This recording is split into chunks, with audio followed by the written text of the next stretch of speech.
right, in case you missed it, and trust me, you didn't want to miss it, Florentino Pérez, the Real Madrid president, gave a sensational and very feisty presser. Well, earlier today, I asked Sid Lowe for his reaction to it all. Well, let's start with the reaction during the sensational presser, shall we? Because I think that almost tells you everything. And you're right, the word is bewilderment. So in the press room at Valdebebas, you have two lines of Real Madrid directors who are there watching this happen. Then obviously a room full of journalists, TV cameras and so on. And genuinely, within about 3 or 4 minutes, everyone was kind of looking at each other thinking, is this actually happening? Is this really where this is going to go? And it kept on going, and it kind of swayed between moments when it was kind of almost funny and other moments in which it was just confusing and baffling and not always very pleasant either. So much so that there was a moment in which, in fact there were 2 moments in which the communication staff at Real Madrid tried to bring an end to the press conference, and Florentino carried on because he wanted to keep talking. Now that's not to say that he wanted to ask the questions, because really and truly the questions that he was asked, he didn't answer those. They were just leap-off points for him to then go back into the same discourse, because it was very, very circular. It was very, very repetitive. It was confusing for us, and it sounded quite confused from him as well. And he just kind of kept on going on. The second time they tried to stop him, he said, "Oh, I'm not doing anything else this afternoon. And besides, I'm enjoying myself." It was really genuinely extraordinary. I don't think I've been in a press conference, except possibly going all the way back to the infamous Puto Amo press conference from Pep Guardiola and Jose Mourinho way back in 2011, I think it was. I don't think I've been in a press conference that was really been quite like it. He came in ostensibly to announce plans for there to be presidential elections at Real Madrid, but didn't actually tell us when they were going to be. Didn't tell us what the process was for them. When he was forced to answer that, he said, well, you know, whenever, 10, 15 days, whenever it is. And he basically used it as a chance to say, my enemies, come on then, come out, show yourself. I'll take you on. And of course, the biggest enemies he had were in there, in the room with him, and it was us, the media. Well, you can bet that this presser was the focus of all the headlines in the Spanish papers today. Marca says desconcierto. That means bewilderment, because that's exactly how we all were feeling after we saw that presser. Well, it was also the topic of discussion at Arbeloa's presser today. Yo realmente tampoco estoy aquí para comentar la rueda de prensa del presidente. Yo creo que cualquier madridista que escuchó ayer a nuestro presidente está muy de acuerdo en defender los intereses del Real Madrid y de sus socios, en que al Real Madrid se le trata siempre de manera muy, muy diferente que al resto de clubes del mundo. Sí, por supuesto. Es que todos sabemos lo que ha pasado durante más de 20 años, que sepamos, porque seguro que también hay cosas que no sabemos y bueno, lo que nos encantaría a todos es que se resolviese un caso donde el número 2 del estamento arbitral pues ha cobrado de un club de fútbol, algo que bueno, pues yo creo que a todas luces pues ni es legal ni tiene ningún tipo de sentido para todos los que formamos parte de esta competición, y parece mentira que solo el Real Madrid quiera defender la legalidad en el fútbol, y bueno, creo que ese es un sentimiento que tienen todos los madridistas. Well, a true enemy of Florentino Pérez, Sid Lowe, is back with us as he's been pitch side for us on La Liga duty. Sid, just listening to everything unfold, we cannot even believe that Florentino Pérez has even had more to say today doing another interview. No, to be honest, I can believe it, and I think there's a very obvious reason for it, and that is that because the press conference didn't go particularly well, and I think because the response to it wasn't particularly good, I think it made sense for Florentino to effectively have another try, have another go, and to say some of the things that he either didn't say in the press conference the day before or didn't want to. And if you look at the content, and I think it's really important to stress this, by the way, the actual content of this interview, there are some issues that weren't picked up on yesterday, that either weren't asked or that Florentino didn't want to answer, that today at least he's addressed. For example, the situation with Vinicius needing to renew his contract, the situation with Kylian Kylian Mbappe, whether it was a mistake to bring in Xabi Alonso, and he said it wasn't, the reasons why this season hasn't gone very well, what happens now with Jose Mourinho. Now, these were things that were asked yesterday, but that Florentino wasn't going to engage with. Essentially, what Florentino engaged with yesterday, and he's used this comment today, was to try and talk about his enemies. And he talked about internal enemies, he talked about people who want to try and get hold of the club, and he mentioned a man with a South American accent, a Mexican accent, and we believe that he's talking about a guy called Riquelme, who is actually from the east coast of Spain, but had done business deals in Mexico and has talked in the past about trying to position himself to run for the elections. So that was one enemy. The other enemy, of course, was the media, and so much of the focus was on the media. And the third and most important enemy, I think, in terms of a genuine enemy, is of course the ongoing Negreira case. Now in that sense, that part of it, that part of the content, and in, as I say, a press conference that was 75 minutes long and really didn't have very much content because it was circular, but that part is quite important, and that's the part that Alvaro Arbeloa has picked up on today. And I think Florentino having another interview was really a way of saying, okay, let's kind of draw a line under what happened yesterday and let's get some of these messages out, or at least engage in a way that actually delivers genuine content, because the day before there wasn't too much of it. Ale. Let me address a few things. For a club like Real Madrid, a club of this size, of this importance, of this magnitude, to play the victim role, please, por favor, please. Real Madrid are not victims. They are not victims. And for them to intimate or insinuate that them losing the league title this season was because of the Negreira case and that somehow there's a connection there, please. We're not that dumb. You may hate the media, but we're not that dumb. Let me put that to the side. Let me address Arbeloa. If you ever watch a Real Madrid match, whenever Florentino Pérez is in attendance, not too far from him, maybe a row in front of him and to the left, you'll see guys like Santi Solari, you'll see Roberto Carlos. You know, they're usually well-dressed, well put together. What do they do for the club? We don't really know, but they're there sort of, yes, quote unquote. They're there just to kind of speak highly of the club and represent the brand of Real Madrid and look out for Real Madrid.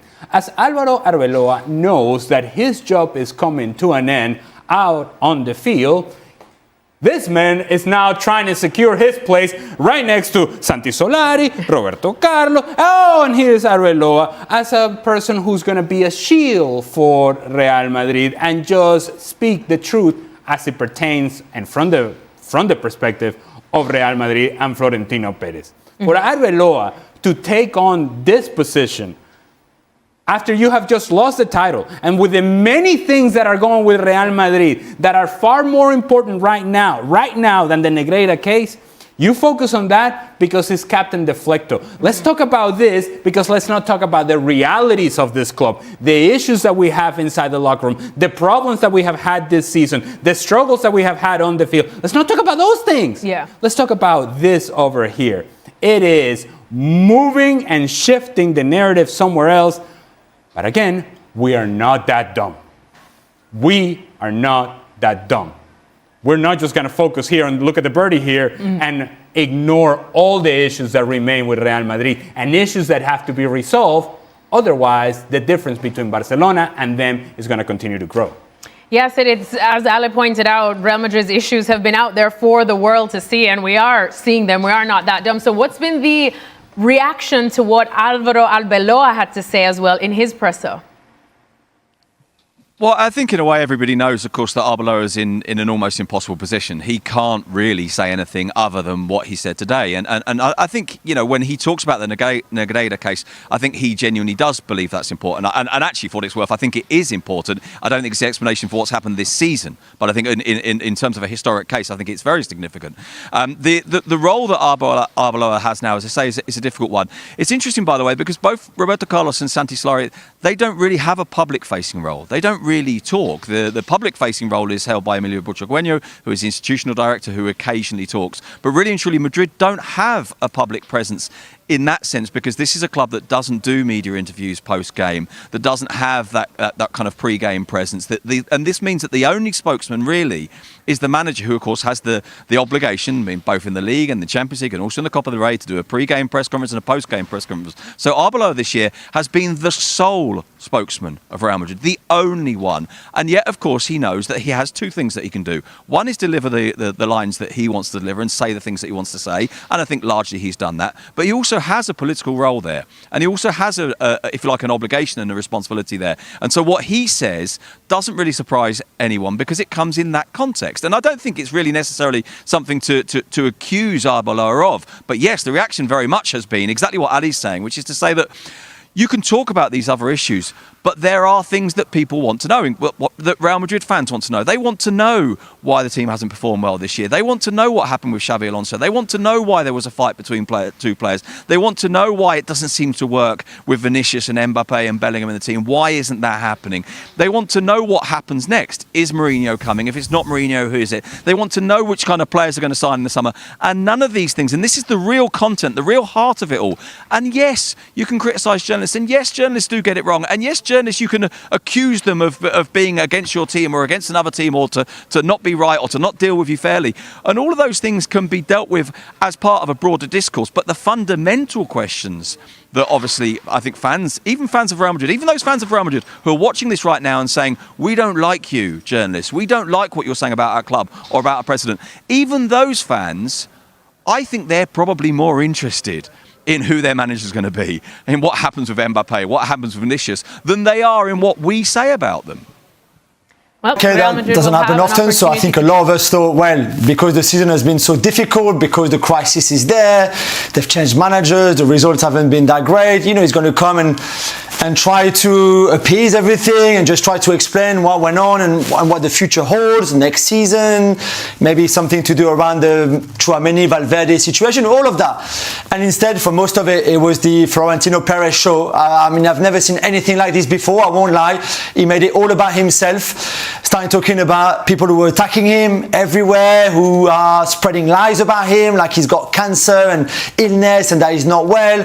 Then he said he's not going to resign, but yeah, he's calling elections, and for the elections he has to resign anyway before being re-elected, if that is like if it was a popularity contest around Florentino Pérez, which is really the last thing that this club and team needs right now. It's nothing to do with Florentino Pérez. It's all about what's happening on the pitch and what the club is going to do about it for next season. But no, with Florentino it was all about him. He did mention a bit the Tchouaméni and Valverde issue, but really all of it was about him and himself and what people are doing to him and the lies being spread all around in the media and how he cancelled his ABC newspaper subscription, for example. It was surreal. I really think it was surreal. Yes, absolutely. Now, you did mention that he did also talk about that training ground bust-up between Tchouaméni and Valverde. So let's hear what he had to say about that situation.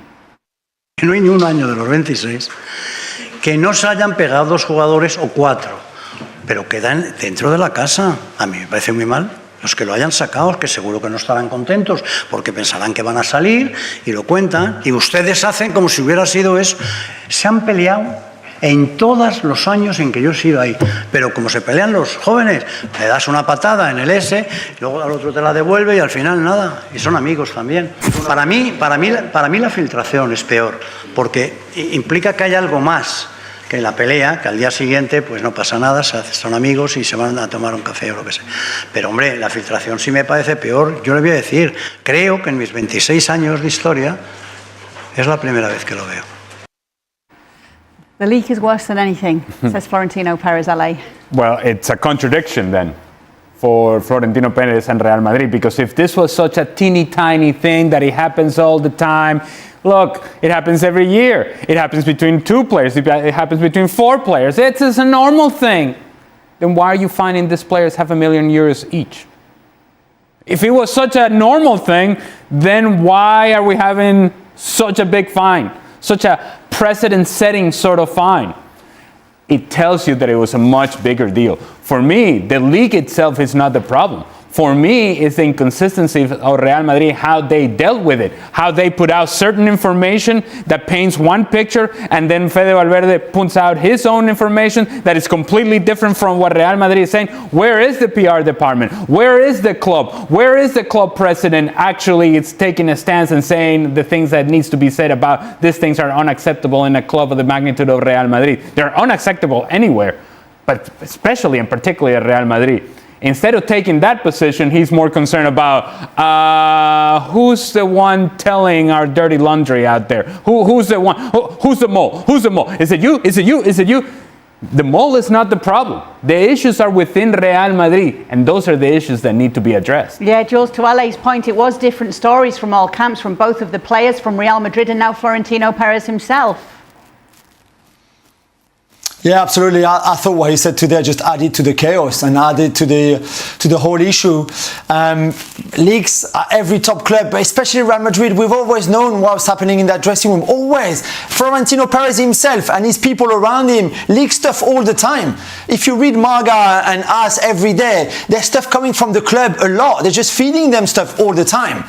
So I'm not even sure like where this came from, because this is what this club is about, really. And there's nothing that happens at Real Madrid that we don't really know, that at some point doesn't come out, you know, on our website, on our show, in Spain, everywhere. Everybody is breaking stories about Real Madrid because it's the biggest club in the world. So a lot of people talk about it. A lot of people talk about what happens inside the dressing room. A lot of people says what happens in the offices all the time. So for him to come out, and I agree with Ali, the point here is not about the leagues or it's not about Florentino. It's about the fact that those two key players in the team have had a fight like that, and that's unacceptable. And instead of him coming out and saying, I condemn what happened, this should have never happened, that's why we find them, and going on about that, instead he's talking about leaks. Yeah, and another topic what was raised from Florentino Pérez in this very press conference, and it was about the booing of the players, which we've heard more and more frequently from the Bernabeu this season. That's something else that was addressed in this presser. O sea, nosotros somos los socios, vamos con los jugadores. Pero ¿cómo vamos a pitar? Es como si pitamos a nuestros hijos. ¿Qué perversidad más grande? Les han contaminado a algunos de estos que van, ya le digo, sobre todo los Ultrasur y sobre todo los Reventas. Tienen que estar para apoyarles. Y si necesitan ayuda, pues que se la den. Pero no, pero ¿qué es esto? ¿El circo romano? ¿Cómo es esto? You have to support your children, Ale. Yeah, well, yes. But sometimes you also have to discipline your children. Sometimes you also have to be rough and tough with your children, because you got to keep your children in line. And I'm not a proponent of your home fans booing the players, because I just don't think it's productive. I don't think you're going to get the best out of your players when you're booing them. And when there's already pressure on them, you're mounting that pressure even higher, higher, and higher. And that uniform, that Real Madrid uniform, gets tighter, tighter, and tighter. So I don't think the booing helps. The problem here is that it's coming on the back end of a press conference in which he was rambling for a lot of it, in which he was, let me look at this notes, and then that note over here, and he over here, and then where's this, and then I go forwards and backwards, and let me tell you. Can I tell you about the titles that we got from the basketball team? Can I tell you about those? I'm not making this up. This was him saying that. He was including soccer titles, basketball titles. He was telling you, according to this publication, we're the biggest club. According to this publication, we're the most expensive club. According to this, and then he's looking at his phone and saying, they just sent me this note earlier today. So he's reading articles from the media so that he can then point it out and say how there's this attack, subversive attack against him.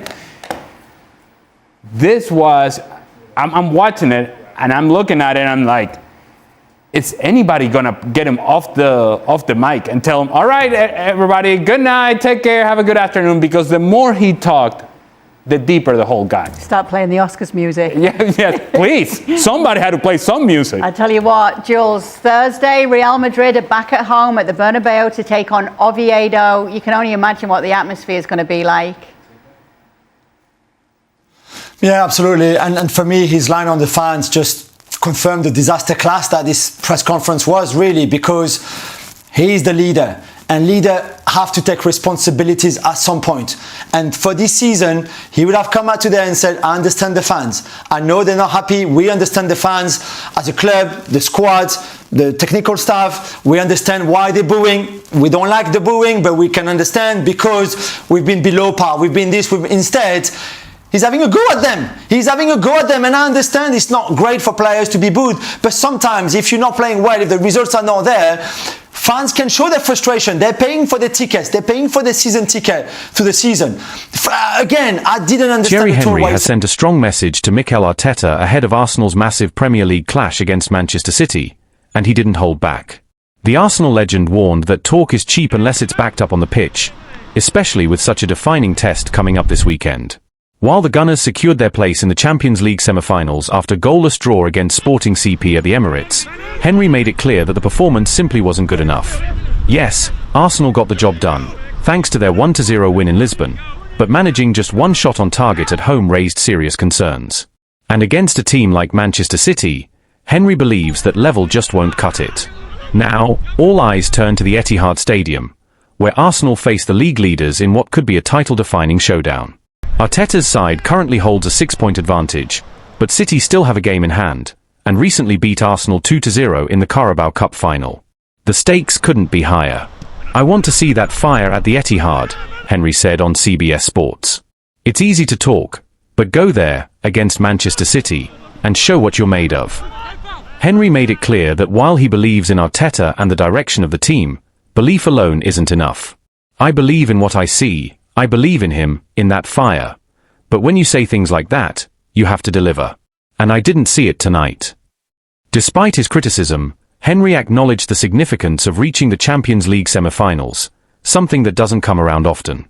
We're through, and I'm very happy. A semi-final, it's huge. I never won it, but I did win the league. Now go to Manchester City and win. That's what I want to see. I believe in Mikel, yes, but show it. When asked how Arsenal should approach the game, Henry was blunt. Not like tonight. Not like against Bournemouth, or Brighton away, or what I've seen at times this season. And when questioned whether the performance against Sporting would be enough to beat City, Henry laughed. The Manchester City I've seen recently? They've won 4 in a row, and even Liverpool were in the mix. It could have been more. Still, Henry remains hopeful. In fact, he's been consistent in his belief since the start of the season. I truly believe we can win the league this year. This is our biggest opportunity to prove, as a team, that we are capable. But for him, it all comes down to action, not words. I'm sitting here in the studio, there's nothing I can do. But I've heard fire. Now I want to see that fire at the Etihad. One moment that stood out to Henry was Declan Rice's reaction at full time. Look at his face. Go back and watch it. A lot of players were smiling, but his expression. I don't know.